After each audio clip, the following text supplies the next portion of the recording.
Hey everybody, welcome back to my channel. I know it has been a very long time since I've made a video, and I am very sorry. Hold on just one second. Possibility here that the man she was married to was mentally ill and may have done some things. She has admitted that he has problems. In my view, she is absolutely at delusional level denial to not recognize that Okay. this man is at least very suspect. So There are too many people anyway, today I'm going to be saying my labor and delivery story. I was going to make a vlog, but I never really had time to.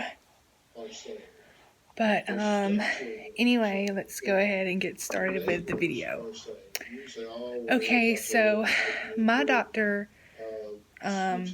was going to induce me at 39 weeks, and I was 39 weeks. I went in on a Tuesday night.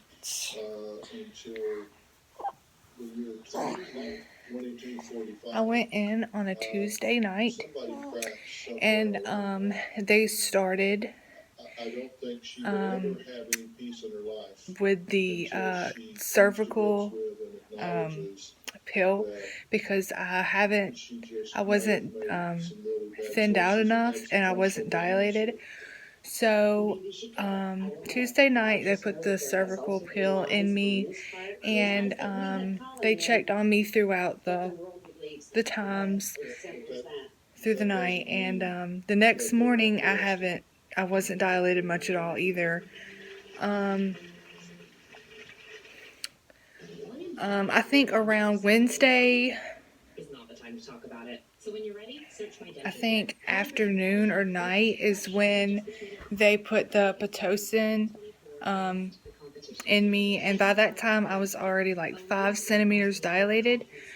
So by that time I was having like really strong contractions, and I wanted to do it without an epidural, but since they were chemically induced labor contractions, the pain was literally just unbearable. I mean, it was so bad. The pain was so bad, and it was really terrible. I will definitely be getting the epidural next time if I get induced, because that was some really bad pain. Okay. But whenever my doctor came in and said I was 10 centimeters dilated, I started pushing. And let me tell you this, I was pushing for 3 hours. 3 freaking hours, and her head never came out. This little girl's head never came out of my vagina. So my aunt was beside me and my fiance was beside me, and we were all just pushing together. Now that kind of sounds weird, but nothing was happening, and her heart rate started to slow down, and the doctors were getting worried. So my doctor got this vacuum thing and plunged it on her head and suctioned it, and then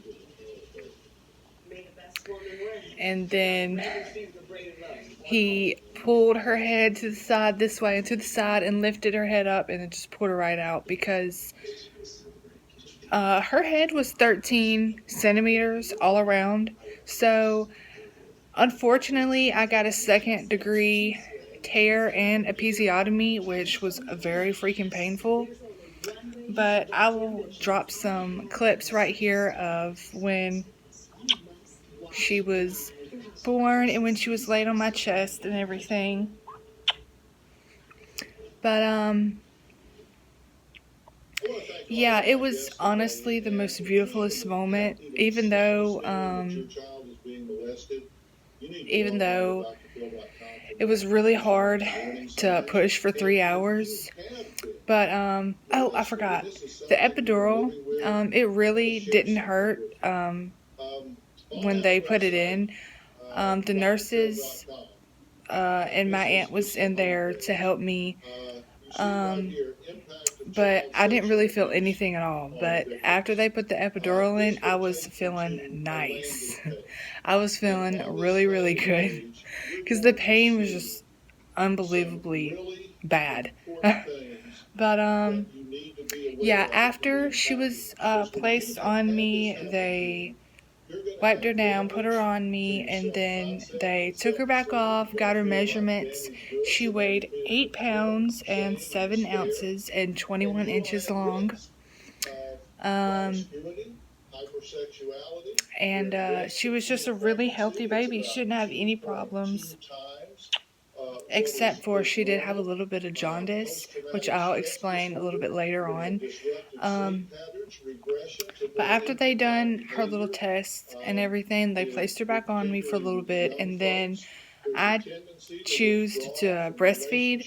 So I started breastfeeding, which the first thing that you normally get when you breastfeed is colostrum, and then about 4 to 5 days later, your milk starts to come in, which I gave her my colostrum, but the more and more I tried to, after my milk came in, the more and more I tried to breastfeed, it just dried up, and I didn't have any more, which at least she got the good stuff, the colostrum, but it's okay. But whenever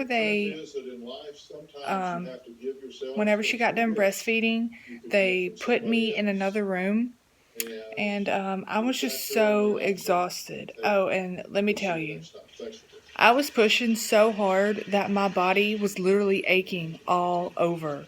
Like, my arms hurt from me holding on to the handles that they have on the side of your bed. Oh, and TMI, if you girls are pregnant out there and you're scared to go into labor because you don't want people looking at you down there, honey, I did not care. You shouldn't even care.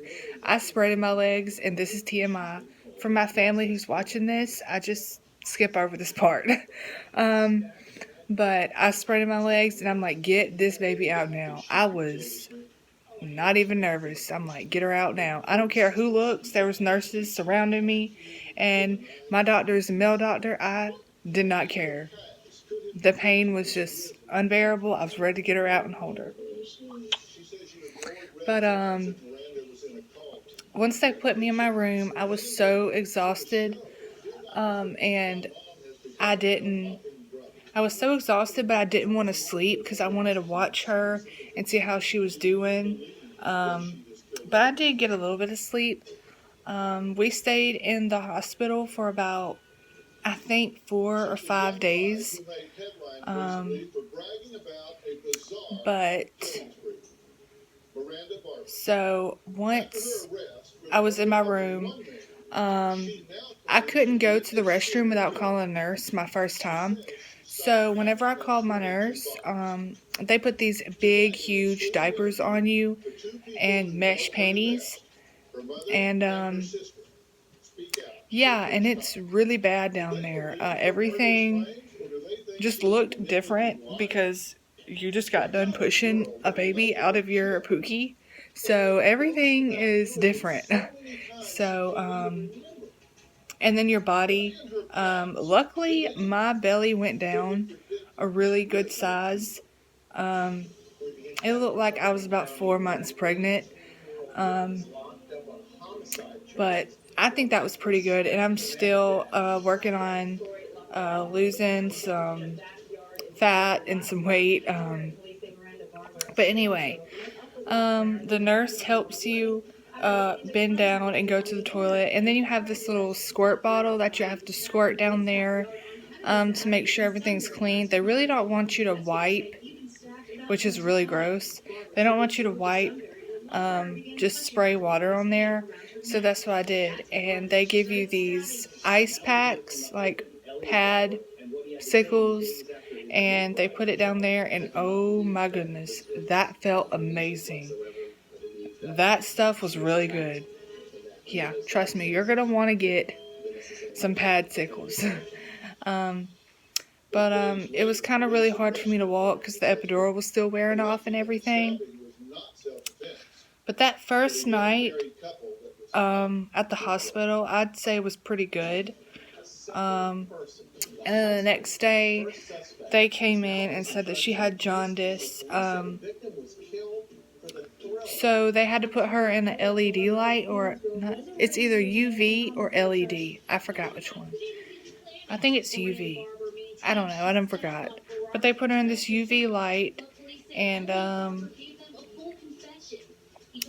they had to put little goggles on her face, and it was just so cute.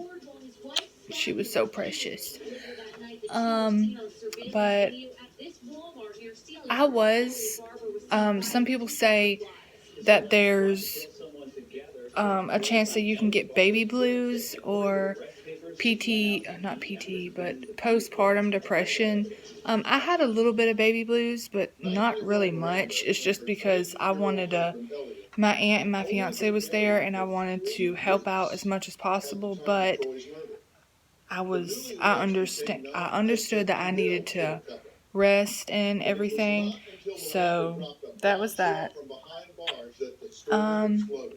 But fast forward to the day we got to go home. I was really excited to leave the hospital because I stayed there for 5 days. I didn't want to be there any longer. So I was really excited to leave. We got home. There was a couple of visitors that came to the hospital, and then there were some people that came to the house to come and see me and Bailey. But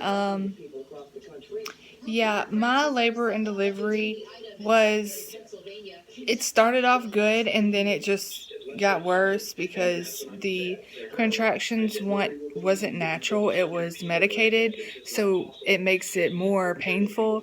And plus, I didn't have an epidural until they broke my water.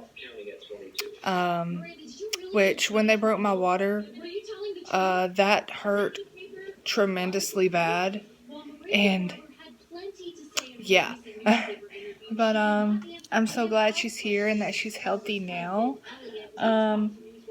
This coming up week on Thursday, she will be a month old, and right now she weighs 9 pounds and 4 ounces. And let's see if you